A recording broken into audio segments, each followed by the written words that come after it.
경기 화성면 권칠승입니다. 우선 공수처장 후보로 지명된 것에 대해서 축하드립니다. 네. 방금 우리 조정훈 의원님이 뭐 질문을 하신 거에 대해서 조금 약간의 반론도 있고 해서 한번 또 처장님 의견도 질문하겠습니다. 주로 정치적인 여러 가지 사건과 그 연루가 된 사건들을 이제 고발하는 경우들은 뭐 양당이 있습니다. 예전부터 있어 왔습니다. 있어 왔는데 대부분이 수사기관의 신속하고 중립적인 수사를 촉구하는 내용들입니다.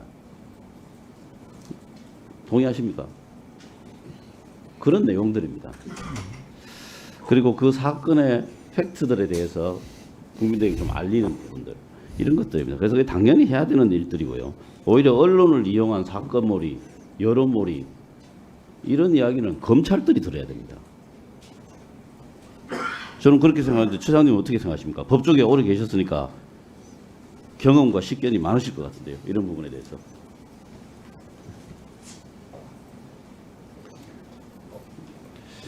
예, 넘어가겠습니다. 그 해병대원 순직 사건 특검과 관련해서 최근에 이제 논란이 많은 거는 알고 계시죠? 네. 네. 뭐 대통령 거부권까지 지금 뭐 이야기가 되면서 논란이 많은데요. 그냥 단도직입적으로 처장님은 어떻게 생각하십니까?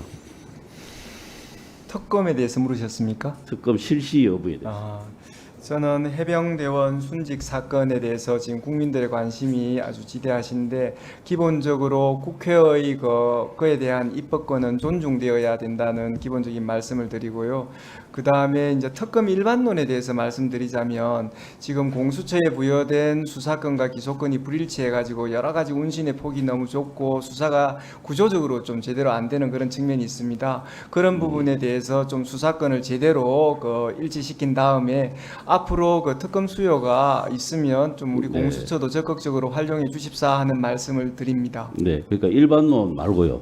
지금 이 건에 대해서 이 건은 특검을 실시하는 게 맞다, 안 맞다. 속으로 생각이 있으실 거 아닙니까? 제가 말씀드린 그 일반론을 그대로 적용할 수 있다고 생각합니다. 그래서 국회의 입법권은 존중돼야 그 지금 된다는 말씀하신 생각입니다. 일반론은 전제 조건이 붙어 있기 때문에 당장 적용이 안 되는 이야기잖아요. 그렇지 않습니까? 그 전제 조건 해결이 안 된 현 상태에서 어떻게 생각하시냐고요. 그런 데 대해서 공수처장으로서 입장을 밝히기 위한 게 이 청문회의 중요한 역할입니다. 그에 관해서 그 특검 발의되고 또 의결되고 그다음에 또 제의 요구가 있고 그런 부분에 대한 국회의 권능은 매우 존중되어야 된다는 아니, 말씀을 그거는 드립니다. 형식적 권한에 대한 이야기고요. 이 법이 통과되고 실행되는 것이 현 상황으로 봐서 맞다, 틀리다 의견이 있으실 거 아닙니까? 예, 평소 금방 법조인으로 제가 사셨는데. 말씀드린 그 의견으로 대신하고자 합니다. 대신이 안 되는 답변인데요. 제가 그러면 한번 말씀을 드려볼게요. 뭐 태도 유보라고밖에 볼 수가 없는데요. 지금 현재 공수처하고 경찰에서 각각 수사 중이죠. 따로따로 수사하고 있잖아요. 이거는 정상적이라고 생각하십니까? 지금 그 해병대원 순직 사건에 대해서 제가 언론에서 아는 것 이상으로 지금 제가 보고받지는 전혀 제가 못하고 말씀드릴게요. 있습니다. 5월 4일 날 공수처에서 해병대 사령관 소환조사했잖아요. 네. 소환조사했습니다. 그 향후에 어떻게 하실 거죠? 조사를 시작했으니까 계속 수사를 하시겠죠? 제가 그 해병대원 순직 사건에 관한 지금 수사 상황에 대해서는 보고를 아니, 수사 못 받고 상황이 아니고 있습니다. 수사 계획입니다. 예. 지금 소환조사 했으니까 앞으로 수사하실 거 아닙니까? 수사하지도 않을 건데 소환조사 하실 일은 만무하잖아요. 앞으로 그 부분 제가 공수처장이 된다면 그 사건이 아니 그러니까 어떻게 수사하실 진행되는지 거잖아요. 그럼 수사 안 하실 살펴보겠습니다. 거예요. 참 수사하실 거잖아요, 이거. 네. 그죠? 그리고 5월 14일 날 경찰에서 임성근 그 해병대 전 1사단장 또 조사했어요. 그래서 제가 말씀드린 겁니다. 공수처하고 경찰에서 지금 각각 수사하고 있어요. 그다음 이 문제뿐만이 아닙니다. 현역 장교들이 많이 포함된 사건이기 때문에 이게 아마 군 검찰에서도 아마 본격적으로 수사가 되면 개입을 할 겁니다. 그렇게 되겠죠. 네. 아니 당연한 거 아닙니까? 네. 예. 근데 기소는 어디에서 합니까? 이거 기소권이 있어요, 없어요? 지금 공수처에서.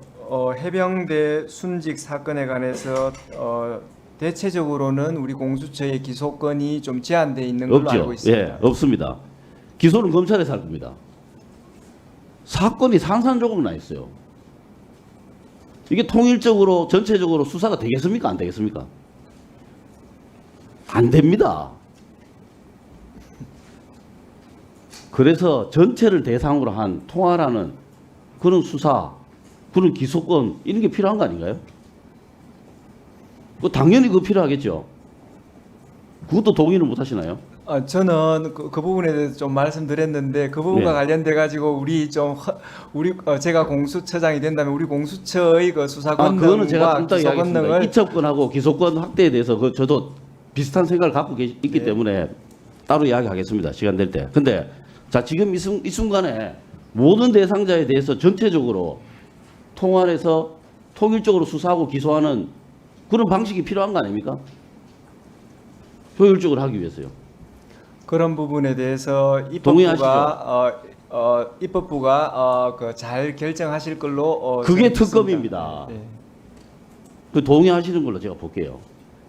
지금까지 보면 이게 자업자득이에요. 지금 공수처가 사건 접수하고 최초 압수수색 5개월, 압수물 분석 3개월, 시간이 다 지나간 거예요. 늑장 수사, 자업자득이라고 생각합니다. 그래서 특검이라는 게 나오는 겁니다. 자연스럽게. 그리고 현 제도상 제가 아까 말씀드린 것처럼 사건이 다 산산조각 나서 산지사방 흩어져서 수사하고 기소하고 이런 모양새가 되기 때문에 특검이 필요하다. 현실적으로도 필요하다. 좀 그렇게 보는 겁니다. 거기에 대해서 최종적으로 의견이 있으시면 말씀해 주십시오. 그 부분에 관해서 입법부에서 현명하게 결정하실 걸로 보고요. 저희 공수처 입장에서는 그 입법부의 결정에 따라 또 그런 거와 상관없이 지금 진행되는 수사를 법과 원칙에 따라 진행해야 된다라고 생각합니다. 네.